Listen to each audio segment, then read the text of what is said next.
Bismillahirrahmanirrahim. With the name of Almighty Allah, who is the most beneficent, most merciful, most gracious, and the source of all knowledge.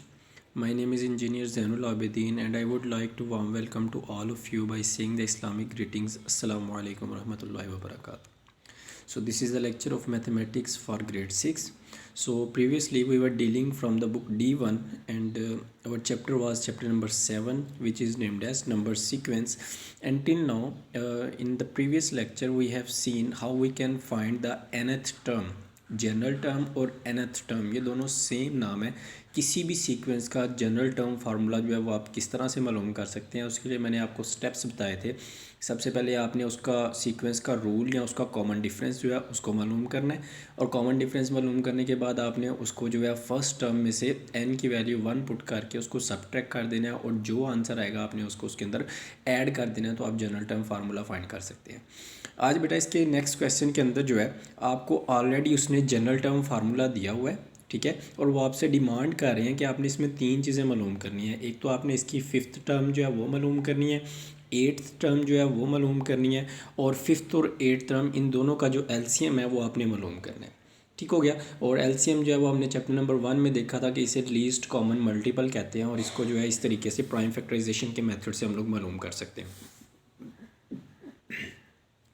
So student, सबसे पहले जो है हमने 5th term मालूम करनी है। उसके लिए n की वैल्यू हमारे पास 5 हो जाएगी। जनरल टर्म के अंदर जहाँ जहाँ पे भी n लिखा है वहाँ पे आपने 5 लिख दिया, तो ये T5 will be equal to 2 into n की जगह पे यहाँ पे 5 प्लेस करेंगे, तो +5 as it is. So 2 5s are 10, 10 + 5 equal to 15। तो इस सीक्वेंस को अगर आप एक्सपेंड करेंगे, इस टर्म को जो है सीक्वेंस की मदद से ली गई जो टर्म होती है उसकी जो 5th टर्म होगी वो हमारे पास 15 आएगी। इसी तरह अगर आप 8th टर्म मालूम करना चाहते हैं तो आपने सिंपली n की वैल्यू जो है वो 8 पुट कर देनी है। T8 will be equal to 2 into 8 + 5 equal to 21। तो ये जो है बेटा आपके पास 5th और 8th टर्म जो है सीक्वेंस की आ चुकी है, जो कि आपके पास 15 और 21 है। अब आपने 15 और 21 का जो है एलसीएम मालूम करना है। तो एलसीएम अगर नंबर्स में मालूम करना हो तो उसके लिए हमने ये पैटर्न पढ़ा हुआ है कि आपने इन दोनों को जो है इनकी प्राइम फैक्टराइजेशन इकट्ठे रख के जो है वो मालूम कर देनी है। तो सबसे पहले 3 के टेबल पे, चूँकि दोनों जो हैं वो आपके पास ओड नंबर्स हैं, so 3 5s are 15 and 3 7s are 21, and again 5 is a prime number and 7 is also a prime number. Therefore we will go with 5 1s are 5 and 7 1s are again 7 1s are 7। So LCM किस तरह से मालूम होगा, हम इन तीनों numbers को जब multiply करेंगे तो वो हमारे पास इसका एलसीएम निकल आएगा। So 3 into 5 into 7 which will be equal to 105।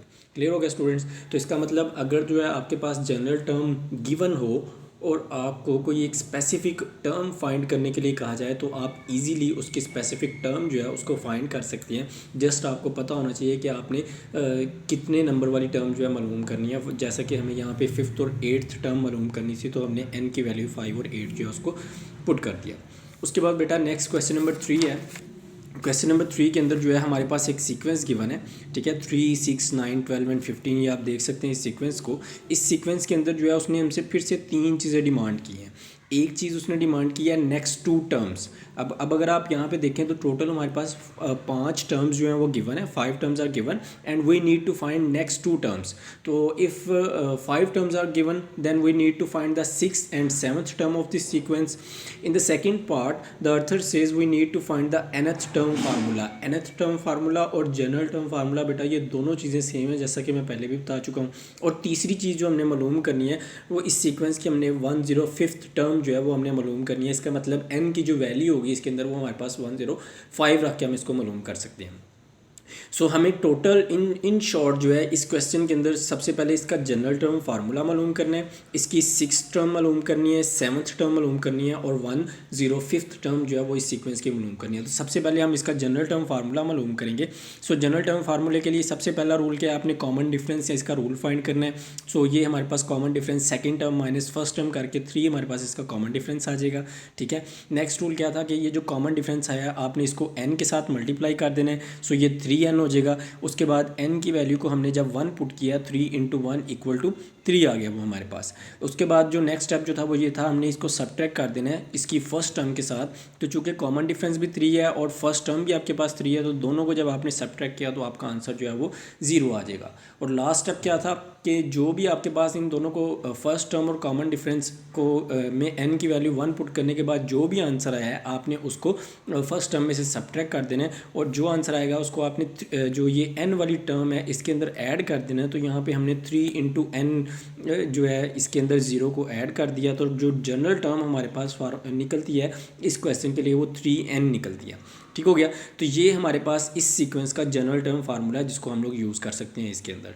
सो अब हमारी डिमांड क्या है, हमने जनरल टर्म फार्मूला मालूम कर लिया, इसका बी पार्ट सोल्व कर लिया, सेकंड पार्ट अब हम इसने इसका फर्स्ट और थर्ड सी पार्ट उसको सोल्व करना है। फर्स्ट पार्ट में कहता है आपने 6 और 7 टर्म फाइंड करनी है, तो हमने सिंपली क्या किया, n की वैल्यू 6 प्लेस कर दी, 3 इंटू 6 इक्वल टू 18। ठीक हो गया। और उसके बाद जो है जब 7th टर्म मालूम करनी है तो हमने n की वैल्यू जो है वो 7 प्लेस करके 3 इंटू 7 इक्वल टू 21 ये 21 ये जो है हमने इसकी 7th टर्म मालूम कर ली।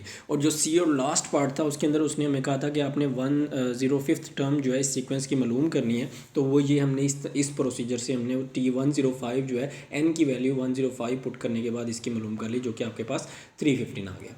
क्लियर हो गया स्टूडेंट्स। बहुत ईजी क्वेश्चन है, बहुत ईजी काम है, रूल्स को फॉलो करते रहे, then it will be quite easier for you to solve this whole question. Further if you have any question और query related to this, you can contact me any time. Thank you very much, stay blessed.